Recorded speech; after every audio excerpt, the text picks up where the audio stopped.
Hi மக்களே, இன்றைக்கி ஸ்கார்ப்ரோவில் form visit தாங்க போகிறோம். கனடாவில் சம்மர் வந்துருச்சுனாலே அவங்களோட என்டர்டெயின்மெண்ட்ஸில் ஒன்று தான் இந்த ஃபார்ம் விசிட்டிங். விவசாயம் பண்ணுற இடத்துக்கே போய் அங்கே இருக்கிற ஃப்ரூட்ஸ் அண்ட் வெஜிடபிள்ஸை அவங்களே பறிக்கிறத ஒரு என்டர்டெயின்மெண்ட்ஸாக வச்சுருக்காங்கங்க. நிறைய எக்ஸைட்மெண்ட்டோடு தாங்க போனோம். அது மாதிரி நிறைய மெமரிஸோட தாங்க ரிட்டர்ன் வந்தோம். ரியலி சூப்பரான மூமெண்ட்ஸ் தான். Strawberry picking, strawberry almost finish ஆகிற ஸ்டேஜ். அதனால் நாங்கள் நிறைய தேடி தான் பறித்தோம். பட் நல்ல ஒரு ஃபேமிலி என்டர்டெயின்மெண்ட்டுங்க. நாங்கள் மட்டும் இல்லை, எங்கள் ஃபேமிலி ஃப்ரெண்ட்ஸுமே ஜாயின் பண்ணியிருந்தாங்க.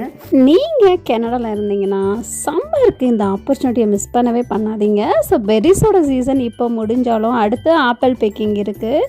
உங்களோட டேஸ் வேல்யூபிளாக இருக்கணுமா, உங்களுக்கு இன்னொரு சூப்பரான மெமரிஸ் கிடைக்கணுமா, கண்டிப்பாக இந்த ஃபார்ம்லேண்டுக்கு விசிட் பண்ணி சம்மரை சூப்பராக வைப் பண்ணிவிட்டு வாங்குங்க. பக்கத்துலேயே வெஜிடபிள்ஸும் கல்டிவேட் பண்ணியிருந்தாங்கங்க. அதில் எங்களுக்கு தேவையான வெஜிடபிள்ஸை எங்கள் கையாலேயே பறித்து அதுக்கான அமௌண்ட் மட்டும் கொடுத்து நாங்கள் வீட்டுக்கு எடுத்துகிட்டு வந்துட்டோங்க.